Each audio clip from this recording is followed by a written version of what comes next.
Hello everyone and welcome into another edition of ONIT College Basketball Tuesday. We've got men's and women's conference tournament results and matchups to talk about that we will get into in just a moment. Before we start, please do subscribe to the channel if you haven't already and you like the content, because you'll get more of this college basketball coverage throughout March Madness. Give the video a thumbs up if you enjoy the content, and stick around to the end if you want to get involved by submitting some of your ONIT cards so we can share them here on the YouTube channel. We'll start by taking a look at what's in the box for today's Tuesday episode. What's in the box? Our Tuesday ONIT College Basketball box features the locally sourced but nationally relevant headlines for each of our ONIT teams as we take a look at the women's teams that made it to the finals and won their conference tournaments, and our men's teams that are getting started in their conference tournaments today and over the coming week. We'll also take a look at the two best performers of the weekend on the men's and the women's side. Finish it off by looking ahead to Selection Sunday and March Madness. So let's start off by taking a look at the two best players who made the grade on the men's and women's side. This is Making the Grade, where we take a look at the best performers on the men's and women's side from over the weekend. We have one conference championship winner and one regular season winner as our men's and women's picks this week. And we'll start on the men's side with our Big Ten regular season champion, the Michigan Wolverines. And the player of the week from them, our Gem Mint 10 performer, is Yaxel Lendenborg. In the game against Michigan State, Michigan got it done 90-80 to end their season at 29-2, and Yaxel Lendenborg was a big reason why. 27 points on 8 of 12 shooting, including 5 of 6 from 3 and 6 of 6 from the free throw line. He scored 19 of the 27 in the first half as Michigan and Michigan State raced out to a 42-41 first half. But Michigan was able to pull away in the second half. Lendenborg kept them in the game, and then his teammates helped him win the game in the second half. And for that reason, Yaxel Lendenborg is my men's Gem Mint 10 pick this week for the Michigan Wolverines as they head into the Big Ten tournament as the #1 overall seed in the conference. On the women's side, we're taking a look at a brand new champion. For the first time ever, Texas has won the SEC tournament, and Madison Booker was named tournament MVP, which is why she is my pick for our Gem Mint 10 on the women's side. Booker had herself 18 points in the championship game as Texas won 78-61 over South Carolina and stopped the Gamecocks from four-peating. It was Texas's first championship, and for Booker, she averaged 20 points per game and shot 61% from the field in Texas's 3 victories to win the SEC tournament. So being a first-time champion and playing so well against South Carolina leads Madison Booker to earn my Gem Mint 10 for this weekend, as Texas has punched their ticket to the NCAA tournament and will be a #1 seed. Those are our two Gem Mint 10s of the week. Let me know if you agree or disagree down in the comments below. And let's take a look at some of these men's tournament games that are coming up throughout the course of this week in March. All right, let's take a look at the men's conference tournaments that begin this week. We'll look at what our men's teams are up to, and because a lot of them finished very high in their respective conferences, we don't have a lot of knowledge of who they're going to play just yet. We'll begin with Michigan, the #1 seed in the Big Ten tournament, coming off that win against Michigan State to close out the year. They don't play until March 13th, so it's going to be some time until we see Michigan on the court, and because of that, we don't know who they're going to play yet, so it is a TBD for the #1 overall seed in the Big Ten's tournament. Same can be said for UConn, although they are now the #2 seed in the Big East after losing their final game against Marquette in the regular season and St. John's winning their game against Seton Hall. So UConn does not play until the 12th, but they're the #2 seed in the Big East tournament, and it remains to be seen who they are going to match up with against until we get further on into that tournament. Nebraska also gets a bye until the 13th. The Cornhuskers are down to #11 in the country at the moment. They beat Iowa 84-75 in overtime to close out the regular season, and they will await their opponent on the 13th, the same as Michigan does. Gonzaga actually has a game. They had a game yesterday. They won that against Oregon State 65-56. They're in the WCC Tournament Championship. And tonight they play Santa Clara in Las Vegas. Santa Clara getting there with a surprising upset victory over St. Mary's, which is great news for Gonzaga because St. Mary's beat the Zags to end the regular season. But it could be very bad news for everyone on the bubble. If Gonzaga goes down in this game, they will definitely get an at-large bid to the NCAA tournament, and Santa Clara would be a major bid stealer here. So if you're a fan of a bubble team, I recommend getting eyes on this game. It's a late start out in Las Vegas Pacific time, but if you're a fan of a team on the bubble, you're hoping the Zags take care of business. They snatched the WCC's AQ, and the WCC doesn't send 3 teams to the tournament because St. Mary's is probably getting in 2. And if Gonzaga loses this game, that would be 2 at-larges coming out of the WCC, plus Santa Clara as the automatic qualifier being the tournament champion as a bid stealer. So this is a very important game for all of our bubble teams. Get your eyes to this one tonight, late again on the East Coast. I think it starts at 9 Pacific, Santa Clara versus Gonzaga. Very important game. Then we have number 14, Kansas. They won against Kansas State. They won't play until the 12th. Very tough schedule coming up for them in this Big 12 tournament. You have some of the best teams in the country in the Big 12 this year. Iowa State, Arizona, Houston. Very, very difficult conference. Kansas has a lot of work to do to get to the championship, so we'll see what happens there in the Big 12 when they get into action on the 12th when we figure out who the heck they're going to play.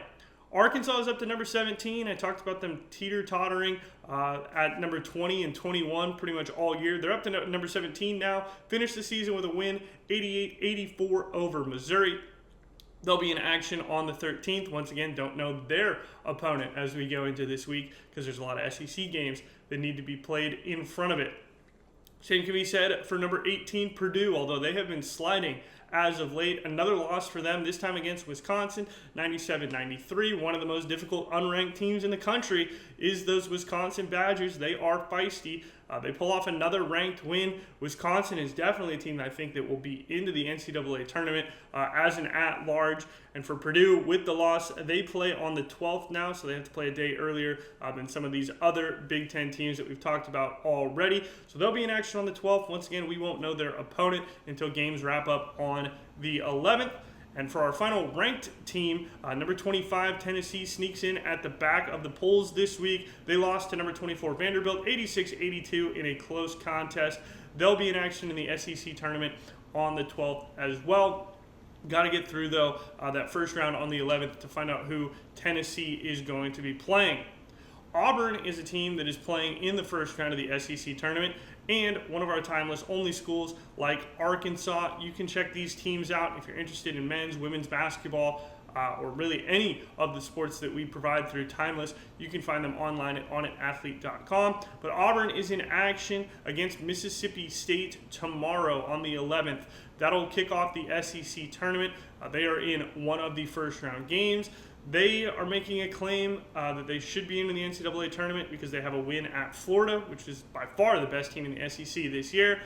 They're going to have to make some noise in the SEC tournament, in my opinion, if they want the committee to look at them. Right now, they're 16-15. They're teetering on the verge of 500. If they lose to Mississippi State in the first round, they can kiss the NCAA tournament goodbye. So they have to get through the Bulldogs in this game. Then we have Ohio State. This is a very serious bubble team, in my opinion. They have some very quality wins. They have some quad 1 and 2 losses where they actually played really well. So Ohio State winning it against Indiana 91-78 to end the regular season. They will play on March 12th. If I'm an Ohio State fan, I am watching this Santa Clara Gonzaga game because, again, Santa Clara wins that game. That is one less at-large team that gets in. I don't see Ohio State winning the Big Ten tournament. There's too many elite teams in that conference. So Santa Clara taking a bid would be massive disappointment for Ohio State. So again, I'm watching that game closely if you're a fan of the Buckeyes. Penn State will be in action against Northwestern today. This is actually one of our first round games that kick off here on Tuesday. So the Nittany Lions up against Rutgers. 12-19 record on the year for Penn State. They're up against Northwestern. They lost against Rutgers to end the regular season.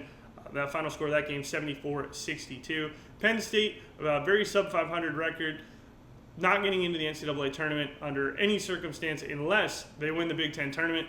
Again, that would be miraculous based on the teams that are in front of them and how their season has gone. But anything can happen. That's why they call it March Madness, right? So we'll see if Penn State can pull off a miracle run through this Big Ten tournament and maybe clinch a spot in the NCAAs. Who knows? But Nittany Lion fans, I wouldn't hold my breath for that to happen.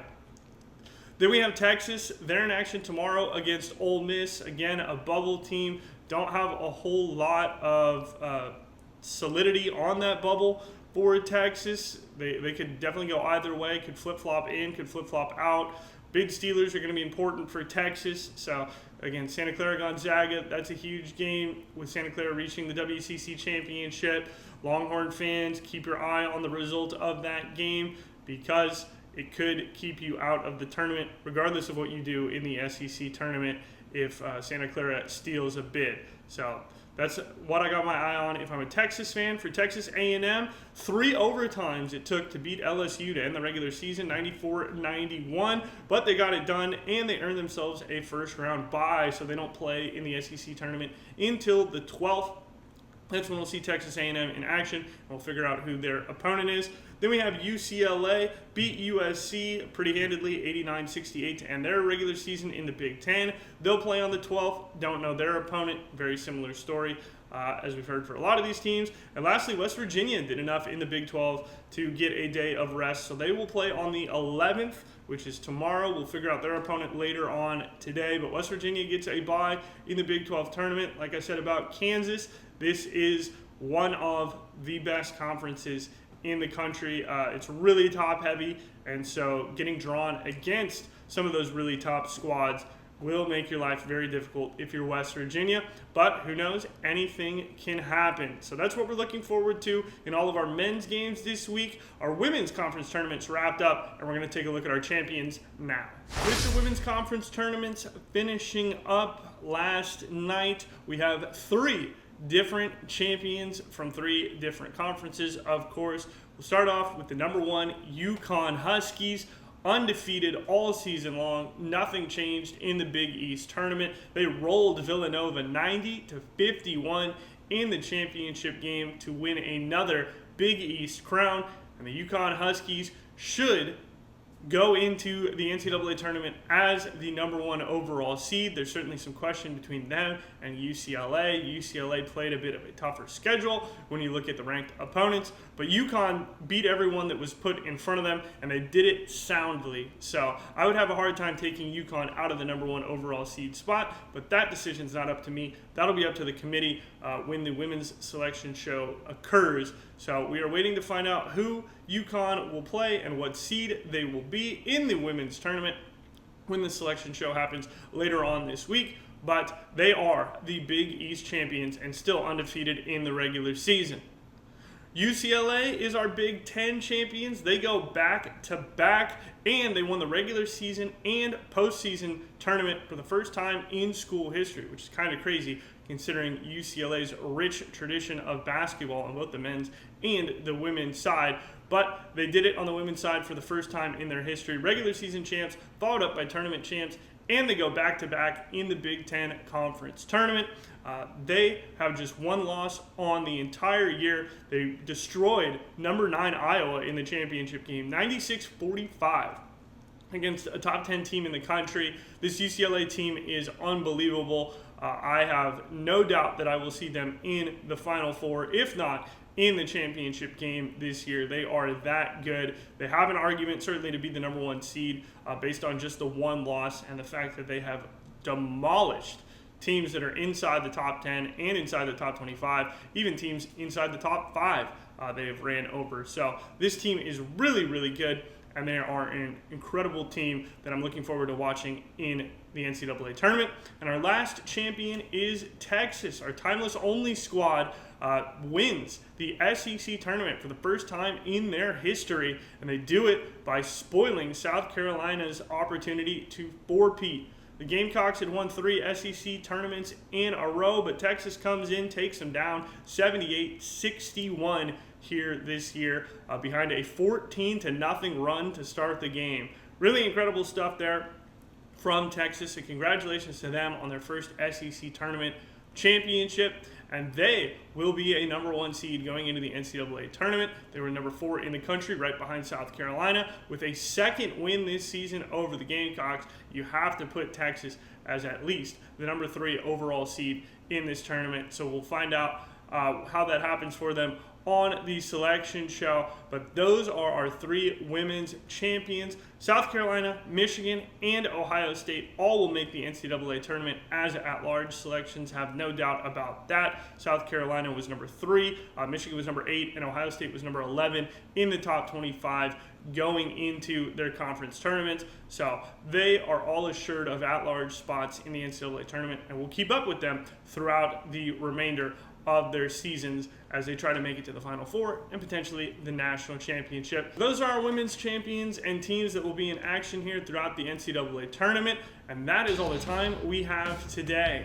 We'll be back on Friday taking a look at how the men's conference tournaments are shaking out and look ahead to the potential selection shows and find out who is going to be in or out based on some of these results. And then on Tuesday, we'll be back with a full breakdown of the first round of the NCAA tournament on both the men's and women's side for our men's and women's teams that make the tournament. We'll be covering those and all of the results for our teams, most likely through YouTube Shorts here, with one full-length video previewing the week ahead when it comes to the tournaments. So make sure you subscribe so you don't miss any of those shorts if you want the live reactions to our teams moving on in the NCAA tournament. You can hit the subscribe button down below and ring the bell to be notified every time that we post a new video. But for now, that's all we've got. So if you're ripping any basketball here in anticipation for March Madness, or you're enjoying the new ONIT Black football release, you can post your hits down in the link below, share them with us, and in return, we will share them with the rest of the community right here on YouTube. So you can go find that link in the description or head to onitathlete.com/highlights to upload your best polls. Thanks so much for watching, everyone. Hope you have a great rest of your day, and we'll see you back here on Friday to see what crazy shenanigans the men have gotten into in their conference tournaments.